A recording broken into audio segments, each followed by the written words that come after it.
Robin. Hi, Robin. Good morning. My name is Rose. I am a first-time mom to Robin, who's 3 months old, and today I'm going to be sharing with you my labor and delivery story. So good morning, how are you? I am doing good. I am a full-time stay-at-home mom with Robin, so I've been pretty busy. During my pregnancy, I was posting regular updates on how I was doing. The uploads kind of dropped off because Robin did come and it took me a while to kind of adjust to him and his needs. Obviously, being a first-time mom, I was learning a lot. So I'm starting to get the hang of things now. Robin and I have a set routine. We kind of understand each other a lot more now. So I thought it was the right time for me to go ahead and make this video. The reason why I wanted to make this video is because prior to having a baby, I prepped as much as I could, as I possibly could, by watching a lot of videos on YouTube about what the labor and delivery experience would be like. But when the day actually came, I wasn't as prepared for it as I thought I was. Nothing can really prepare you for that actual day, but I thought I'd go ahead and share my experience because it might offer some new insight. I'm going to try to be pretty detailed with my experience so that someone who's going to be giving birth soon might have a new or different perspective that they've never seen before. Baby. Hi, baby. Hi. He sees himself in the viewfinder. Well, he sees me in the viewfinder. Robin mostly looks like his dad. You can see all of his Hispanic features. If you look at a picture of Alex when he was a baby and Robin right now, they're like twins. They look like twins. He has my nose though. Ew. If you're wondering why I'm holding Robin, it's because he's like wide awake right now and I'm a stay-at-home mom, so I'm by myself. So I have to keep this guy happy while also making this video. I've really been wanting to make this video. I've wanted to make this video like since a week after I gave birth, but it's just I had certain limitations like adjusting to the baby and also recovering, which I'll explain more in my story. Okay, so if you watched some of my previous videos, you'll know that I was having a lot of trouble sleeping late into my 3rd trimester. In a way, I kind of feel like that's the reason why I did wind up having Robin 2.5 weeks early, was just because the amount of stress and the sleeplessness that I was getting. I mean, I hope it wasn't because of stress. I do hope that like he came when he was ready. When he was born, I mean, he was a full-size baby. There wasn't anything wrong with him and he wasn't like underweight or anything. I think he came when he was supposed to. That's Robin in the background. Do you want to be held? 2 weeks prior to going into labor, I just had like a strong feeling that I need to hurry up and get things taken care of. I think that was like me being in like nesting mode, but I just like really felt like so much stress, like, oh, I have to take care of this. I like had lists and I just like every day I tried to get more and more like taken care of on that list, even though I was like heavily pregnant and really uncomfortable. I mean, my organs were like all the way up to here. I got lucky and my maternity pictures, I wound up getting taken just 3 days before I went to labor. So that was like perfect timing. Internally, I just felt like something was going to happen. Like I just knew he wasn't going to be a full 40-week baby. I just had a weird feeling that he was probably gonna come a little bit early. And he did, and I'm so glad he did. The actual night that my labor started, I couldn't sleep. I was really uncomfortable. My stomach hurt. I felt like I had to pee like literally every 30 minutes, if not sooner. I should have known that he was probably really low. But around 3 a.m., I just started to have like back pain, but it would come and then go away. And I thought, oh, maybe if I just turned this way or turned that way, it would get better. So I just kept like rotating to try to make the pain go away. At first the pain started off kind of dull, But then from like 3 a.m. to like 9 a.m. it really like progressively got more painful and more noticeable. And in between that time, I was like, these aren't going away. They keep returning. Is this the start of labor? I kind of like had that in my head, but I was like, it's too early. This could probably just be Braxton Hicks, because I don't think I've experienced Braxton Hicks before. So I thought maybe this was just Braxton Hicks caused by just being too tired and uncomfortable. Around 5 a.m. my husband, he had to get up for work, and I told him, hey, I just wanted to let you know I'm having some cramping, but it could be Braxton Hicks. They might just go away. I told him you should go to work just in case they are Braxton Hicks. I don't want to make you miss a day of work over Braxton Hicks, so just go into work. I'll let you know if they keep occurring. That's when I downloaded a contraction tracker, and every time I felt this weird pain in my back, I would just record it as a contraction. One thing I didn't know prior to going to labor was that my contractions would mostly be in my lower stomach and in my lower back. I was convinced that it would, because like your uterus is pretty much your whole stomach. I thought my whole stomach was going to be contracting. But yeah, it was just like my stomach and around to my back. So I continued contracting and tracking those contractions. I just kept Alex updated. He was a little bit concerned. After a couple hours, I told Alex, hey, you know what? I think you should take the day off.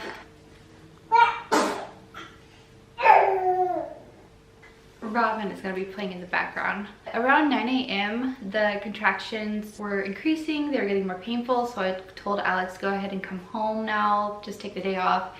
Take me to the hospital because there is a chance I'm in labor. How I would describe contractions is it's different from period cramps, but they're similar. It's like if a period cramp was felt, I don't know how to explain it. It was like a tightening of your muscle, like all throughout your stomach, and then like back pain on top of it. I'm not really sure how to describe labor cramps. So we got to the hospital and we had to park like a block away from the hospital because the parking lot right in front of the hospital was under construction. And I didn't want to just be dropped off and then wait for Alex. I was really nervous and scared, and I didn't want to be alone, especially if I was in labor, because I didn't want him to miss a single thing. So I told him, let's go park and walk the block to the hospital. Luckily, we found somebody on a golf cart who took us to the front. Robin's playing with his favorite toy. It's a balloon.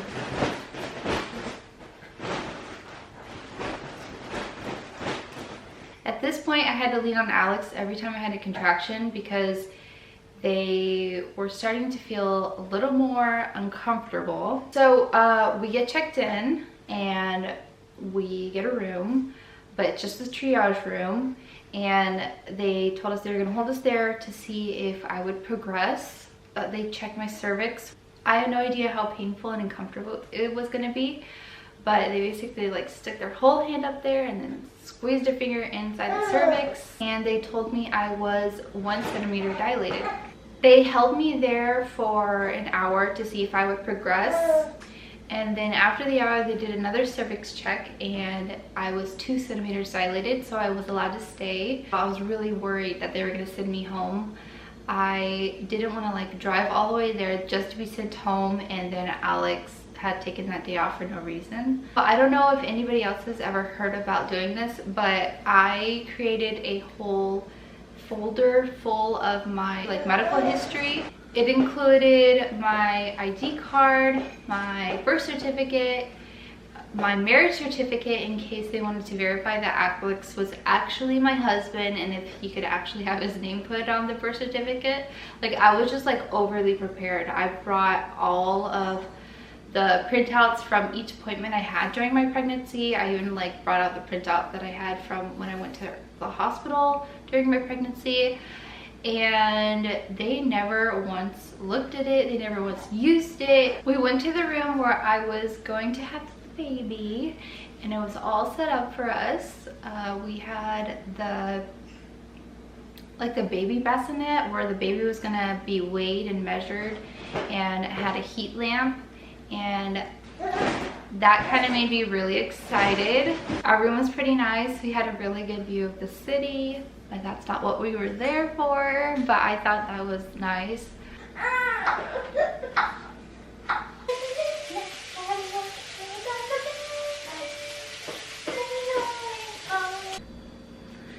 Okay, we're back.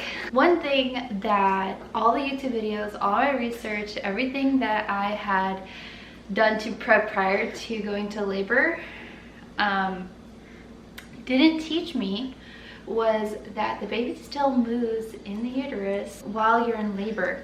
The entire time that I had contractions and whatnot, Robin was like doing flips and kicks.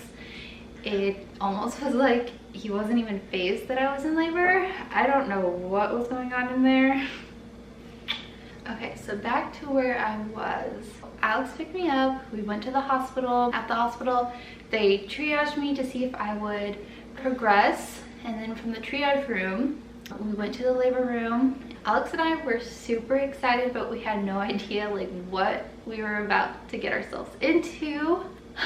In the labor room, obviously, like I said, everything was set up for me to give birth, and they just kind of left us there to see if I would continue progressing. I did. I continued progressing. Didn't really have any issues, except they put a monitor on me and the baby, and it kept falling or moving away from the baby because I was, I guess, moving too much.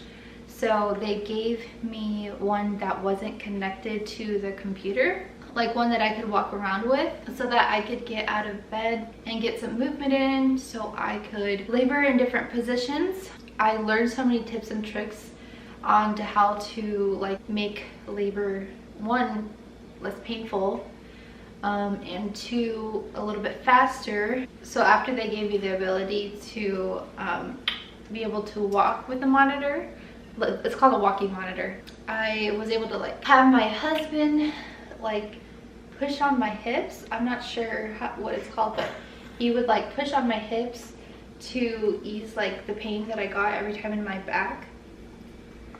But every time I got a contraction, I had my husband like put pressure onto like my hip bones, squeeze them together to help open me up and make the contractions less painful. I don't know, I did like a lot of like opening like exercises, like I did some squats, I did some walking around, and that made the contractions more painful, which told me I was progressing, which was actually a good thing.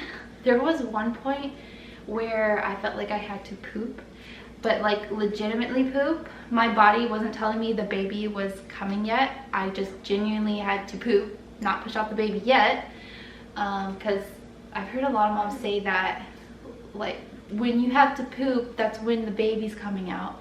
But my body said, no, you really have to poop. So I went to the bathroom, I sat on the toilet, and I was like, okay, let's take care of this. But for some reason, sitting on that toilet, every time a contraction came on, it was extremely painful. So I was like, okay, let me like not poop right now. I can't handle this pain. So I just had to like suck it up and get off the toilet. I've heard of a lot of women like giving birth on the toilet, and after experiencing labor and then sitting on a toilet and feeling that pain, I could legitimately see how it would be possible for a woman to open it up enough to just plop that baby out right there. But I was not ready, my body wasn't ready. I still need to dilate more. My body wasn't telling me to push yet. So I got off that toilet and I was like, I'm never getting back on that toilet. That is too painful. Going into having the baby, I knew that I wanted to have epidural. I told them that was a part of my birth plan, even though they never once looked over my actual written out birth plan. Robin's asleep. So labor kept progressing. I got the epidural pretty early on into my labor. I would say I did not sleep the night before, so I was really exhausted. But I think that if I had gone into my labor being fully rested and calm and like in a different headspace, not stressing from the lack of sleep or fatigue from the lack of sleep, I think I would have been able to gone much longer without the epidural. But I did get the epidural. The epidural was like a close second to the most scariest and painful thing that I experienced during my labor. So when it came time for me to get the epidural, the doctor who gave it to me, he seemed like really judgmental of me getting it because I had gotten it. I think it was because I got it so soon into my labor. But he was like very rushed, very quick, like short answered, like sign this, read over that, like. And when the needle started to go in, I was very, very scared. I remember like holding onto Alex's hand, and because I was nervous because it's my first time, like there's a needle going into my spine. And then a contraction started to come on, and I just remember the doctor yelling at me like, stop moving, don't move, like it's like he's not going to be able to position it correctly if I keep moving. But I was in the middle of a contraction, and I just remember like being very scared, but telling myself like you're gonna survive this, it's gonna be okay. But I just like had my head down, and I started crying, but I didn't want like the doctors to see because I didn't want him to think I was even more of like a wimp. But Alex saw the tears in my eyes, and like I felt like Alex seeing or acknowledging that I was suffering or like in pain. I knew that he felt for me, like, and he was like validating like the fear that I was having at that moment. I'm not traumatized, like I don't have PTSD from it now, but in that moment, like it was, I remember being very, very, very scared, and the doctor was rude. So yeah, it was a scary time. But once I did get the epidural, there was relief, but maybe I did move too much a little bit because I didn't have any epidural on my right side, so on the right side of my stomach or the right side of my back. So every time I had a contraction, I still felt it on the right side. I told my nurse, I am feeling it on my right side still, and I'm just tired, I'm exhausted, and I want some relief. So she just put a peanut ball in between my legs, and I laid on my right side to try to get the flow of the epidural onto the right side. And I was really hoping that that was going to work because I didn't want to work with the doctor who put in the epidural anymore. Like I didn't want to talk to him, I didn't even want to see him anymore. So I was really hoping that it would flow to the right side, but it didn't. The pain was like so painful that I wound up being desperate and just like telling my nurse, okay, I do need to have my epidural either fixed or moved or something, because no matter how many times I'm clicking this button, it's just not going to this side. So the doctor who placed the epidural came back in, and he basically didn't move it, but he just like filled my body full of the liquid, the epidural liquid, so that it would just like, I don't know, fill me all the way up. When he finally got the epidural to work the way it was supposed to, I tried to get some sleep, but then I started to have a lot of acid reflux, and then I started like throwing up. I think I threw up like a good 7 times. By the 6th time, I want to say, I threw up and my water bursted. If I could describe what that was like, it would be like a balloon full of water just popping and just, it was kind of like a wave, like a tsunami, like of water just came out of me and onto, because at that point I was laying down on the bed, but it just totally soaked all of the garments that were underneath me. I kind of panicked, but also I was like super excited. I was like, oh my god, my water broke. That means my baby's coming. My baby's gonna be coming. And I got like so kind of like stressed out about the baby coming, like about the pushing part. I was like nervous that my blood pressure like skyrocketed. It went to like 150 over like 100, and my regular blood pressure is usually like 120 over 80 or less, usually less sometimes. And my doctor had to came in. She's like, hey, like I noticed your blood pressure shot up. And I was like, yeah, my water just broke. I'm so nervous. My baby's coming. My baby's gonna be coming soon. And she said, okay, well, you have to relax because your blood pressure is going way too high. Just relax, your baby's not coming yet. Like, she was trying to tell me to calm down. And I understand why. Usually if your blood pressure gets too high, it can be dangerous for both you and the baby, and sometimes it can result in having a C-section. So I tried to calm down. I tried to go back to sleep. They obviously cleaned me up because my water had spilled everywhere. So I tried to like relax, and then I started to feel the contractions again, but this time it was on my left side. Mind you, like I'm rotating like with a peanut ball in between my legs to open me up and to keep the epidural even, like on both sides. But the left side, like all of a sudden, like it just was very painful, and with each contraction, like I couldn't help but like groan and moan and cry and whine in pain. No amount of epidural made that pain go away. They gave me like a button to press to keep pumping more of the solution into my body, and that wasn't really helping. But also I was trying not to use all of it because I wanted to make sure that I had some for the big push. But that left-sided pain, it just got more and more and more intense. And then something inside me just told me, okay, it's time. It's time. This baby needs to come out. So I told Alex, I looked over at Alex, I was like, Alex, I think it's time. I was like, I think this baby needs to come out now. I think it's time, Alex. I think it's time.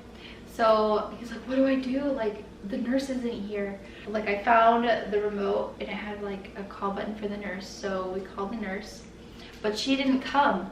And Alex is like, she's not coming. She's not coming. Like, why is she not coming? So he goes outside the door and he's like, hey, like somebody, like my wife, I think she's about to have the baby. So luckily the nurse came in and she coached me onto how to push out the baby. She showed me how. She got me like all set up. She put my knees up and she told me like to bend my head over and push from like I'm pooping. And honestly, I didn't listen to her, and I'm glad I didn't listen to her, because if I had listened to her to push like I'm pooping, I probably wouldn't have given birth to the baby as fast as I was able to. From like birth training that I did with a doula, she said that you shouldn't be pushing from your butt to poop. The best way to push is with your stomach. I don't know how to explain it, just like contract those stomach walls to like put pressure on your stomach to get the baby out. And that's what worked for me. I wound up having the babies in 30 minutes from like starting pushing to stopping pushing. She kept telling me, hold your breath for 10 seconds, then take a breath, and then hold your breath for 10 seconds again until over and over until the contractions are over. And I kept telling her, every time I hold my breath, I feel like I'm gonna pass out. From my own research, I found out that I don't need to hold my breath that long. I feel like I could have just like taken breaths through the contractions and push at the same time. but she kind of like ignored what I said and just told me anyways to keep holding my breath as I push. So I don't know, I think I wasn't in a good state of mind, so I just listened to what she said and I just obeyed her even though I didn't want to. Something that I'm gonna do next time around, because I only plan to have one other pregnancy, is to really be my own advocate. It's kind of hard to do whenever you're like in the midst of like trying to get this baby out of you for the first time, which by the way, it's not like in the movies. In the movies, you're not like pushing the entire time. You only push with the contractions, and in between each contraction, there's like a minute of like no urge to push, no pain. And I'm so thankful for that little minute that I had in between each contraction. So I was pushing and then taking a breath and then pushing, taking a breath. But I started to smell something and I was like, oh my God, I think I just pooped. I told my nurse, I think I just pooped. I think I just pooped. Because I wanted her to like to help me to like clean it up or something, because I was so positive that I had just pooped. Like I could smell something. But she just stood there and just looked at me and told me, okay, just keep pushing, just keep pushing. And I was like, okay, they're gonna clean me up. Okay. So I just continued doing my thing, but up to about 10 minutes of pushing, she said, do you want to feel your son? And I was like, what? I was like, you can see him? He's like, yeah, he's right there. So she said, just put your hand right there. So I put my hand down and I felt the top of his head. And if I could describe like what it felt like, it felt really like mushy and like soft. I was really surprised because it did not feel like bone. It felt kind of like a stress toy is what it felt like a slimy, hairy stress toy. But that gave me more motivation to really, you know, see this thing through, to keep going. I mean, we were so close to having him in our arms. So since the baby's head was like, I was able to touch it, the nurse actually told me to stop pushing so that she could get the doctor. And that was really painful to not push, which was surprising. Pushing actually relieved the pain that I had in my stomach. It was so strange. Like I wanted to push so bad. Like when I pushed, I was like, that feels so much better. It's kind of like when you have to go, I guess it is kind of like when you have to go poop. Like when you have to go poop, but you're like out in public and you really want to relieve yourself. But instead of relieving yourself, like you have to just hold it in. That's kind of what it was like. I was like, oh, like I don't want to hold this in. Like I just want to get it out and get it over with. But she made me hold on to him. When the doctor came in, I could finally continue pushing because she was there to catch the baby. Oh, before the doctor came in, I asked the nurse, like, can I switch positions? I would like to push on hands and knees. And she said she didn't know how. I wish, you know, hospitals were better equipped to being able to move women around even if they have epidural. And I know it is possible, but she said she didn't know how. So I just left it at that and I just continued to do what they told me to do. The doctor finally came in and she introduced herself, but I was in the middle of a contraction. So I pushed and I pushed, and then she said, do you want to feel his head? I was like, no. I yelled at her. I was like, no, because I was focusing on pushing, 1, and 2, I had already felt his head, and I just felt like I needed to do what I needed to do. Like I had to get this baby out. The doctor, the nurse kept telling me like, oh wow, you're doing such a good job. You're doing such a good job. And I think that was because I was really engaging my core, not pooping. But I was like engaging my core, really like focusing or like visualizing getting the baby out. Even though I couldn't really feel it in my legs, it did relieve the pain that I had right here. So I knew I was doing something right. When Robin finally did come out, I had a whole lot of like feelings and emotions. First of all, like physical feelings. When he popped out, it felt like a cork was pulled and my organs were about to fall out of me. And I have to talk to a doctor because I don't know if that's normal.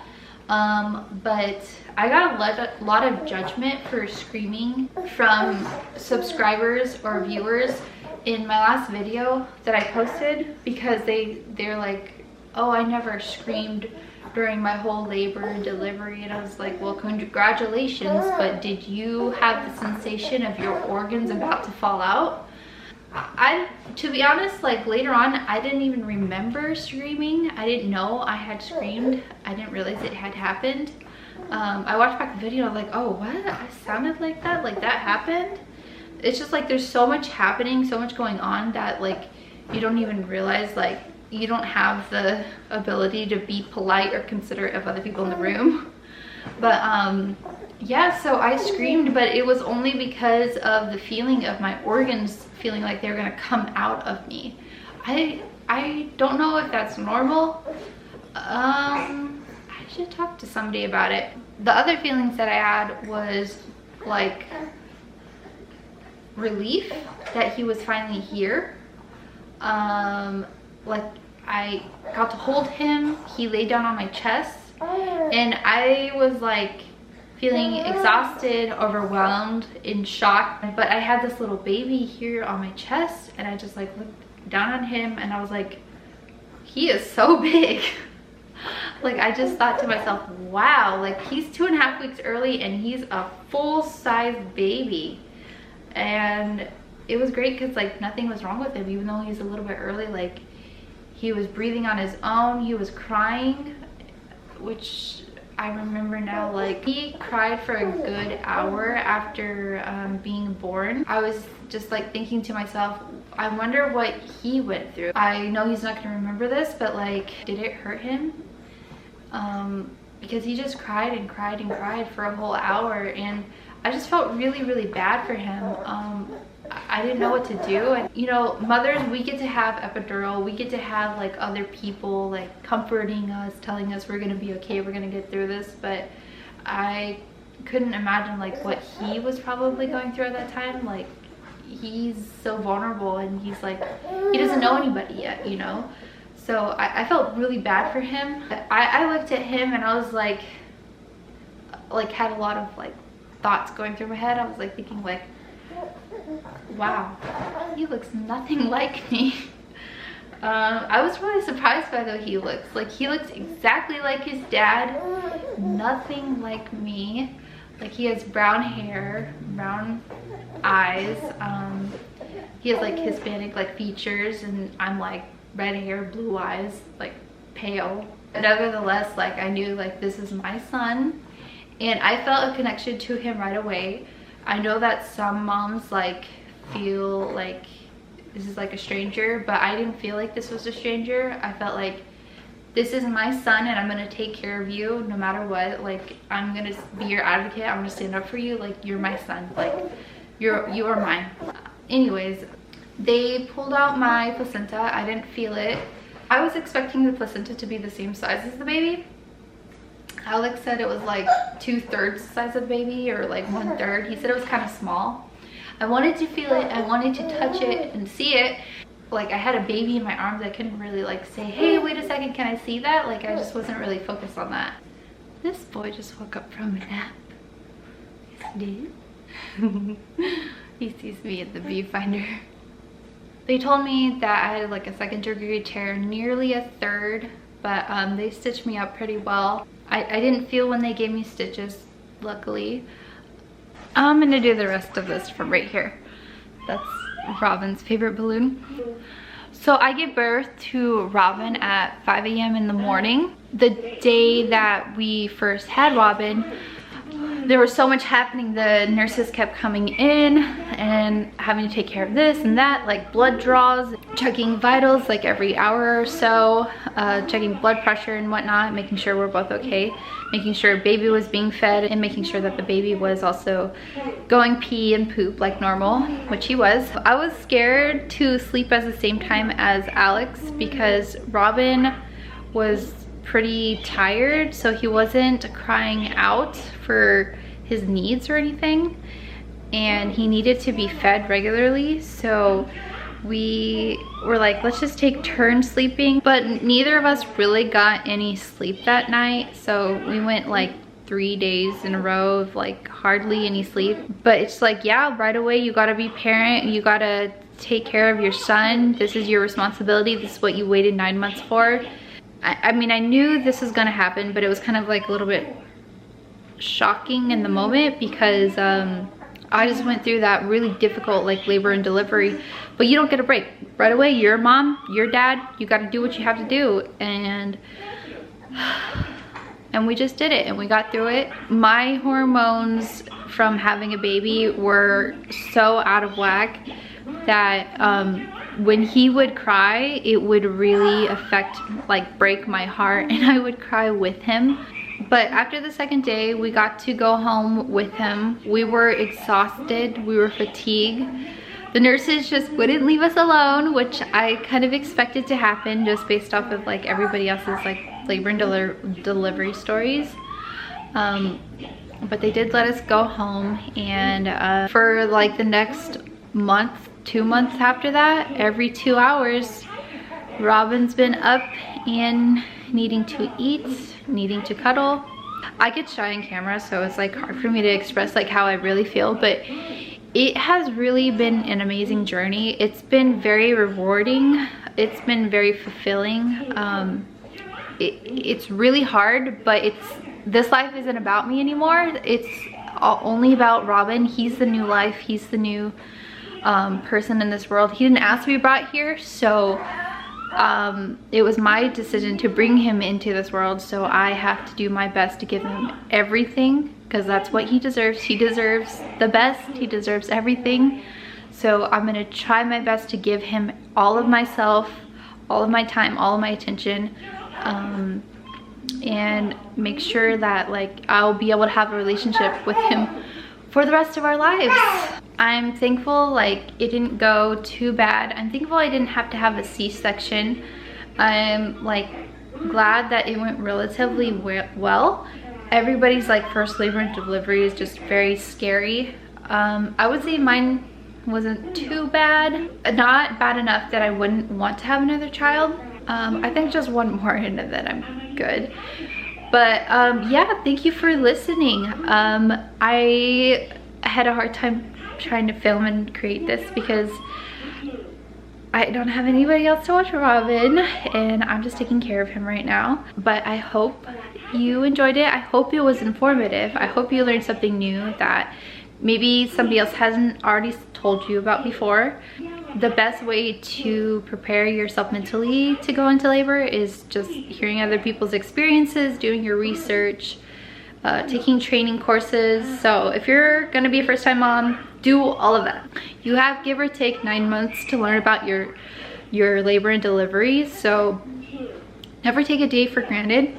If you have nothing to do, just continue to keep learning, doing your research. That's the best that you can do. Nothing can totally completely prepare you for the actual day of delivery. Do what you can, you know, with the time that you have before your baby comes. Thank you for watching. I hope it was interesting as well, you know. Okay, so I'm just gonna go ahead and get back to taking care of Robin. I hope you enjoyed the story. I hope it was informative, and I hope you have a good day. Bye. Wake up, today's gonna be a good day. Wake up, today's gonna be a good day.